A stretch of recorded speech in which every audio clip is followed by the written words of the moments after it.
Hello guys, I am back with another episode. There is a message that I want to share with you guys, and the message reads like this. Hello, how are you? Can you please forward my story to Brother Nashi? I am that woman who was saying that I got married into a family of ritualists. This was in the 1980s.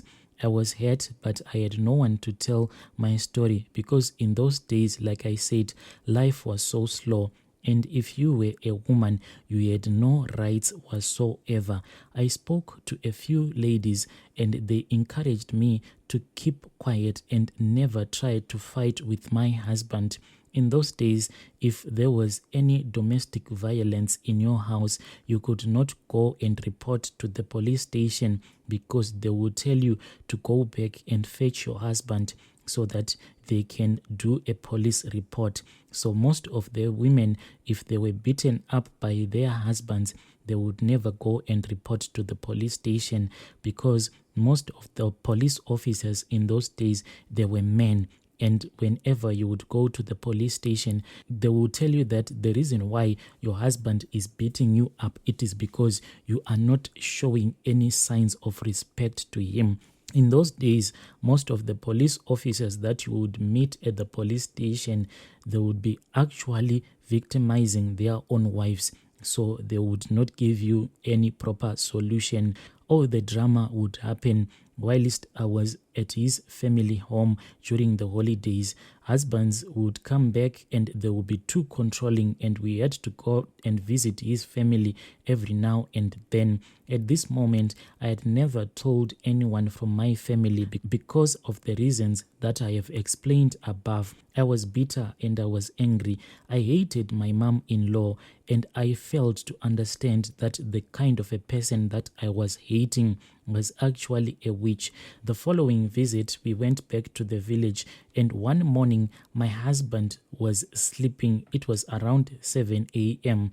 I just heard my husband screaming. I was out cleaning the yard, performing all of the duties as a daughter-in-law. As I got into the bedroom, our son was screaming and my husband was standing on top of the bed. He told me to leave the room immediately because there was a snake that woke him from his sleep, and it had moved on top of our son. And when he woke up, it was making a hissing sound looking at our boy. I ran and I called the other people who came and managed to kill the snake. What happened on that particular day left me speechless. After killing the snake, my mom-in-law was outside the kitchen preparing peanuts, separating them from the outer layer so that she could make peanut butter. So there was a pit outside. In the rural areas, they don't have these dustbins. They throw all of the waste in that pit. She was notified that a snake had been killed and she made no comment. She continued with what she was doing. That snake, it had a diamond head and it was taken next to the pit so that it could be burnt. This was victory, and people dispersed afterwards.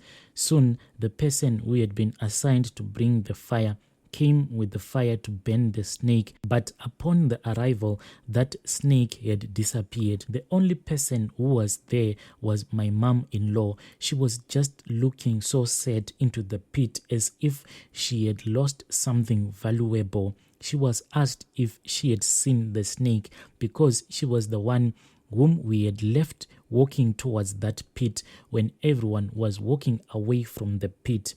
But she said, "No, I didn't see anything." Then she continued staring blankly into that pit and with the snake missing. Later that day, there was a small cottage that had a drum. So in those days, we used to store meal in a drum because that was our staple food. I went into that room to collect meal, and I found her cleaning a very small hole. The hole was right under the drum. When I saw my mother-in-law gently cleaning that small hole that was under the drum that we used as a container to keep our meal, I waited outside because she didn't see me. It was just something so strange because the way that she was cleaning it, she was using all of the care in the world to clean that drum. After my mother-in-law had finished cleaning that drum, something happened. I saw that from underneath that drum, there was a snake that came out rushing. I was afraid, thinking that this snake was ready to strike her, but that snake, as poisonous as it was, it did not strike her. She actually knelt down. Then she knelt down as if she was praying with her eyes wide open. What she was saying in her prayers, I don't even understand. Then that snake coiled around my mother-in-law and she kept on praying and praying. That snake started licking her face. After that, she took the snake. At first, when that snake came rushing from underneath that drum that we used as a container to keep the mealie meal, it was a big snake, but not a huge snake. It was just a medium-sized snake. But after she had finished praying, when she sat down, that is when I saw that the snake was getting smaller and smaller until she picked up the snake from the floor. Then she just pushed that snake into her dress. I saw that snake moving in her dress around her waist, and it seemed as if the snake was getting bigger and bigger around her waist. Then she just collapsed like that. There is something that I noticed about that snake. When it rushed from underneath that container, I saw that it was almost the same snake that we had killed and we had thrown into that pit, and it had just disappeared.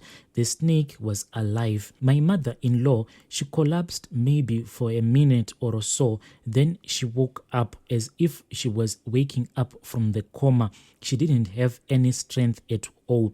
Then the snake released her. I saw that snake moving from her waist. Then it released her and it went back to where it had came from. Then my mother-in-law, that is when she started to gather her strength again, and she took a little bit of mealie meal. She started to eat that mealie meal.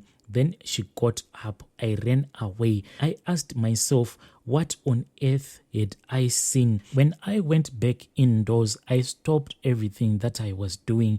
My husband had gone out and I didn't want anyone to notice that I was about to run away. So I took some of my clothes and I took my kid and I pretended as if I was going to fetch water. I placed all of my clothes in that bucket. Then I walked so fast and I ran away. I went to the bus station and I got onto the bus, went back to my village, and I told my people everything that I had seen whilst I was at my in-laws' house. When news reached my husband and when he knew that I had ran back to my people, he came to our village with some of his people, and they said that they wanted their bride price back because I had ran away from this marriage.